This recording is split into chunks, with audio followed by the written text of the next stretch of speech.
안녕하세요 여러분, 알코올 중독 치료 올리유 한의원입니다. 오늘은 술, 알코올 이야기 시즌2 7번째 시간입니다. 알코올 중독 치료의 선택. 자, 이제 치료 방식에 있어서 선택하는 과정인데요.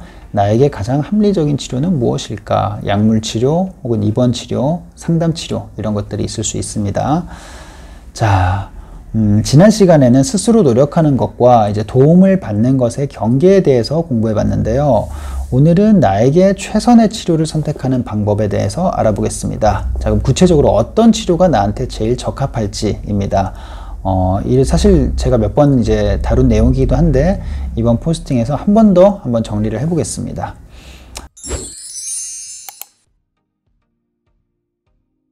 첫 번째, 나 스스로를 점검하기.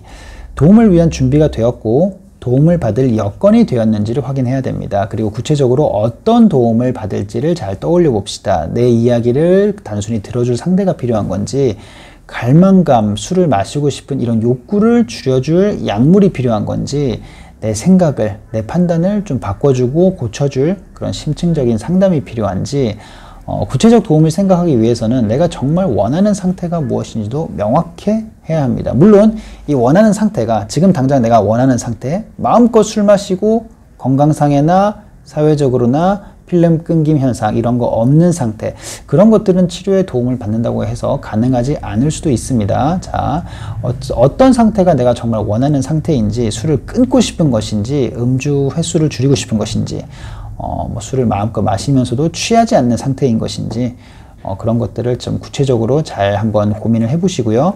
그리고 치료를 위한 기간이나 비용, 얼마나 시간이 내가 집중할 수 있을까, 또 어느 정도 비용을 내가 감당할 수 있을까를 우리가 현실적인 거를 고민하면서 나 스스로를 이제 점검을 해볼 필요가 있습니다. 그리고 두 번째, 인터넷 검색입니다. 사실 뭐 특별한 뜻이 있어서 특별한 뜻이 있거나 아니면 주위의 소개가 아니라면 사실 현실적으로는 거의 인터넷으로 검색을 하게 됩니다.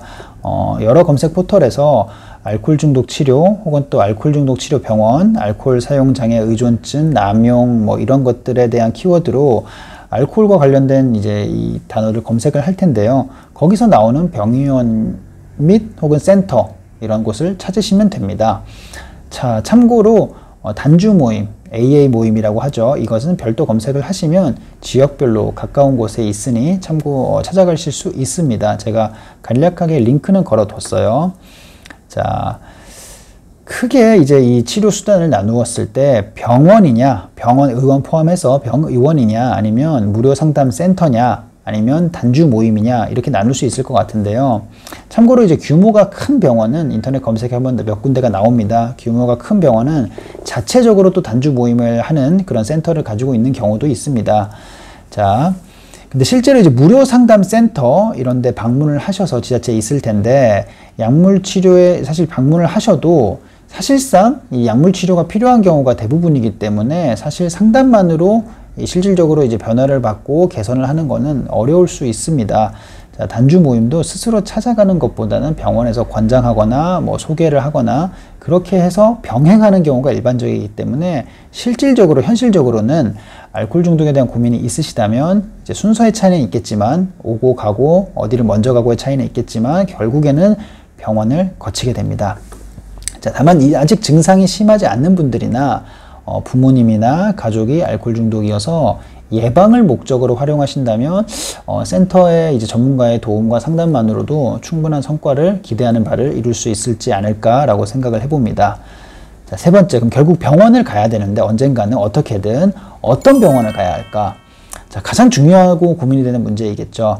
사람마다 판단의 기준이 다르기 때문에 단정적으로 말씀드릴 수 없지만, 판단이 잘 서지 않는 분들, 판단이 서는 분들은 뭐 이 영상을 볼 필요도 없겠죠. 근데 판단이 서지 않는 분들에게 이제 기준을 말씀드리면, 첫 번째는 저는 이제 거리를 제일 중시합니다. 처음 마음으로는 한두 번만 가서 이야기 나누고 약만 처방받으면 다 해결될 것 같지만, 사실 치료를 시작하면 어떤 식으로든 미팅과 대화와 결국 상담이 중요하게 됩니다. 그래서 최소한 내가 일주일에 한두 번 정도는 최소한 방문할 수 있는 그 정도의 거리에 위치한 병원을 찾는 것을 권장드립니다.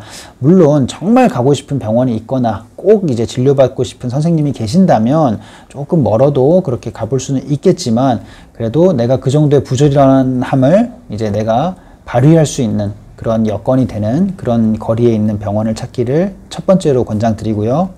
두 번째 중요한 거, 사실 이것도 굉장히 제일 중요한 것 중에 하나인데 비용입니다. 약물, 물리치료, 뭐 입원, 상담, 뭐 특히 흔히 또 말하는 정신분석 이런 것들의 비용은 굉장히 다양합니다. 만약에 서비스에 대한 비용 부담이 많이 든다면 그 서비스는 선택하지 않는 것이 좋습니다. 치료를 이어가기 위해서는 치료에 대한 불필요한 부담이 최소화되어야 되는데, 거리와 마찬가지로 한두 번이 아닌 꾸준한 비용 부담은 치료의 지속을 방해할 수 있습니다. 그리고 이 치료가 어떤 치료를 시작한다고 해서 바로 당장 개선되는 것이 아니기 때문에 비용에 대한 부담이나 거리의 부담이 있으신 분들은 내가 당장 성과가 나지 않으면 이거를 계속 지속할 수 있는 현실적인 여건이 형성되지 않기 때문에 그 치료를 중단에 포기하는 경우가 많습니다. 그래서 비용이 굉장히 중요하다는 거 말씀드리고 싶고요. 자, 물론 이제 긴급 상황에서 입원을 하거나 이런 이 상황에서 일회성 비용은 조금 부담스럽다고 하더라도 어쩔 수 없이 지불을 해야 될 수도 있겠지요. 자, 보통은 이제 한약치료, 비급여입니다. 입원치료, 또 정신분석 상담, 이런 것들이 비용이 조금 부담스러울 수 있습니다. 자, 3번 치료자입니다. 자, 어찌 보면 가장 중요한 요소인데, 일반적으로 판단 기준은 뭐 면허증이 있냐, 어떤 자격증이 있느냐, 전공 학과가 어떤 학과냐, 또 관련해서 학위가 있느냐, 뭐 또 전반적인 사람들의 인지도냐, 아니면 이제 책이나, 요즘은 책 말고도 이런 유튜브나 뭐 블로그나 이런 이제 가벼운 포스팅도 있을 수 있고요. 또 논문이 뭐가 있냐, 또 병원의 이제 후기나 소개들이 어떻게 되어 있느냐, 이런 것들로 이제 판단을 할 수 있습니다.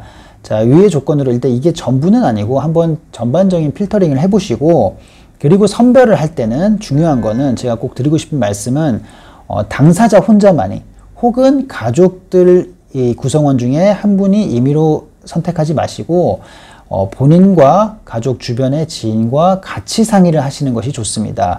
무턱대고 환자분들이 나 혼자 좋다고 선택했다가 주변인의 반대와 만류에 또 치료를 이어가지 못하는 경우도 많이 있습니다. 그래서 선택을 할 때는 최대한 신중하게 하되, 나의 음주 문제와 관련된 여러 사람, 중요한 사람들, 그 사람들의 의견을 종합해서 선택하는 것이 좋습니다. 자, 그렇게 선별한 이제 병의원이 있다면 이제 방문을 해보셔야겠지요.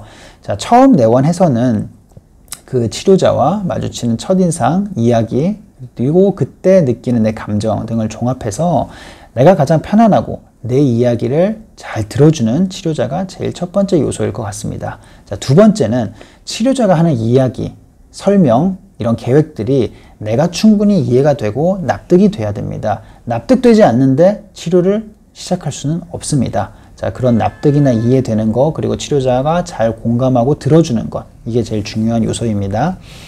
자, 네 번째, 치료의 변경입니다. 치료를 받다가도 처음 생각과 달라지는 경우에는 치료 수단의 변경이나 중단이 필요할 수도 있습니다. 자, 멀리 이사를 가거나 치료가 효과가 없거나 아니면 치료에 대한 중대한 부작용이 있는 경우는 그 치료를 이어갈 수 없겠지요. 자, 이때는 아무리 과거에 신중하게 선택했던 치료라 하더라도 달리 생각해 봐야 될 여지가 있습니다. 그리고 치료를 중단하거나 변경할 때는 기존 치료자에게 이런 고민과 의견을 들어보는 것이 생각보다 많은 도움이 됩니다. 근데 보통 일반적으로는 치료가 이어질 여건이 되지 않으면 그 치료자의 관계는 일단 끊어버리고, 그리고 새로운 치료자에게 가서 또 다른 이제 관계를 형성하는 경우가 있는데, 새로운 치료자에게 관계를 새롭게 형성한다 하더라도 기존 치료자가 나에 대해서 어떤 평가와 어떤 이 의견과 어떤 대안을 제시하는지를 일단 자세히 들어보는 것이 일단 중요합니다. 자, 다섯 번째. 자, 치료를 변경할 때는 그러면 어떻게 어디를 가야 하나요? 자, 정신과 의원, 입원 치료, 한의원 치료를 다니다가 불만족이 있어서 치료 수단을 바꾸려고 한다면 어디를 가야 될까요? 자, 정신과에서 문제가 있으니까 뭐 병원을 간다든가, 병원에서 한의원에서 문제가 있었으니까 정신과를 간다든가. 자, 이런 불만족 사유에 따라 선택이 달라질 수 있는데요. 상담이 불만족하였다면 상담을 잘하는 곳을 찾으면 될 거고, 자, 그리고 그런데 이 상담을 잘하는 곳을 찾는다는 게 사실 어디가 잘할지 판단하기가 참 어렵죠. 사실 소개를 받았다 하더라도 어떤 사람에게는 굉장히 잘 맞는 그런 상담을 해주는 스타일이었는데 나에게는 그게 또 잘 안 맞을 수도 있거든요. 그래서 그런 것들을 참 판단하기는 어렵습니다. 그래서 수고스러우시겠지만 사실 직접 경험을 해보셔야 됩니다. 약물이 나와 안 맞는다, 양약이 나와 안 맞는다, 그럼 한약을 복용해 볼 수도 있는 것입니다. 한약이 나와 안 맞는다, 그러면 양약으로 바꿀 수도 있겠지요. 자, 물론 같은 약물이라 하더라도, 같은 양약이라 하더라도 어떤 약을 어떻게 처방하고 어떻게 복용하느냐에 따라서 또 어느 정도의 성과나 반응이 다를 수 있습니다. 똑같은 우울증 약물이라 하더라도 어떤 다른 이제 이 약물을 쓰느냐에 따라서 환자의 효과가 반응이 달라질 수 있기 때문에 꼭 어느 약물을 먹었을 때 그 약물에 대한 반응이 기대치가 아니라고 해서 그 약물을 처방하는 전체적인 그 기관을 불신하거나 내가 마음에서 접을 필요는 전혀 없다는 것을 말씀드리겠습니다. 자, 6번째, 입원을 해서 안 되면 더 이상 방법은 없는 걸까요? 자, 입원은 알코올 중독 치료에 있어서 가장 강력하고 확실한 치료 회복 수단입니다. 자, 일시적으로 사회와 술과 격리해서 몸을 회복하고 나를 돌아보는 계기가 되고 용기와 희망을 얻고 사회로 복귀할 수 있습니다. 하지만 입원이 필요한 알코올 중독은 워낙 만성적이고 중증일 가능성이 높기 때문에 입원을 한 번 해서 우리가 완전한 회복을 하는 경우는 사실 쉽지는 않습니다. 그래서 퇴원을 해도 추가적인 입원 필요가 필요할 수도 있습니다. 자, 혹시나 입원을 몇 번씩 반복하는데 증상이 더 악화된다면 사실 입원이 나에게 있어서 마지막 수단이 아닐 수도 있습니다. 입원이 가장 강력한 치료 수단인 것은 맞지만 강력한 만큼 부작용이 클 수도 있고 물리적으로만 강력하다고 해서 나에게 강력한 그러니까 대부분 강력하다고 해서 나에게조차도 강력한 효과를 보장하는 것은 또 아니기 때문에 입원이 강력한 것은 사회적으로 완전한 격리를 뜻하는데 입원을 할 정도는 이미 사회 적응이 어렵고 사회에서 이 환자가 격리가 필요한 이 상황이기 때문에 이번의 절차만 보더라도 이제 가족 보호자의 2인 이상의 동의인데요. 이제 어찌 보면 입원은 본인이 필요해서 하는 것보다도 이제 사회에서 본인으로 인한 피해가 심각하기 때문에 이 사회의 요구, 가정이든 뭐 사회든 직장이든 이 사회의 요구에 의해서 본인을 격리시키는 이제 과정, 치료라고 볼 수 있습니다. 자, 이런 경우에는 퇴원을 해도 격리된 사회와 다시 소통을 하기가 생각보다 어려워서 다시 또 사회 문제를 일으키게 되고 또 입원을 반복할 수밖에 없는 상황이 됩니다. 자, 이런 경우 극심한 응급 상황에서는 입원을 하셨다가 퇴원을 하자마자 이제는 치료가 끝이다, 이제는 술을 안 마실 것 같다, 이제는 정말 새 사람이 됐다 라고 안심하지 마시고 그때부터 퇴원하자마자 그때부터 이제 치료의 본격적인 시작이라 생각하시고 열심히 통원 치료를 하셔야 됩니다. 자, 마지막으로 제가 이 병원을 선택하고 치료 수단을 고르는 그 과정을 한마디로 요약을 하자면 인터넷으로 검색해서 근처에 최대한 가깝고 합리적 치료 비용인 병의원을 찾는데, 여기서 합리적 비용은 본인의 기준으로 생각하시면 됩니다. 자, 찾을 때는 가족끼리 최대한 의견을 모아서 모두가 동의하는, 인정하는 병원을 선택하시고 병원에 가서는 내 이야기를 잘 들어주고 납득할 충분한 설명을 해주는 곳을, 치료자를 선택하시면 됩니다. 만약에 치료를 지속하기 어려운 상황이라면 기존 치료자와 충분한 상의 이후에 향후 계획을 세우시는 게 좋습니다. 자, 입원까지 고려하시거나 아니면 이미 입원 경험이 있는 경우라면 많이 극단으로 가게 된 경우가 많은데, 입원이 마지막이니 더 이상 치료할 것이 없다라는 생각보다 다시 한번 기본과 원칙으로 돌아가셔서 가족 모두가 치료에 적극적 동참하에 퇴원하자마자 바로 외래를 통한, 통원을 통한 집중 치료로 이어가시는 것이 좋습니다. 자, 오늘은 여기까지 하겠습니다. 감사합니다.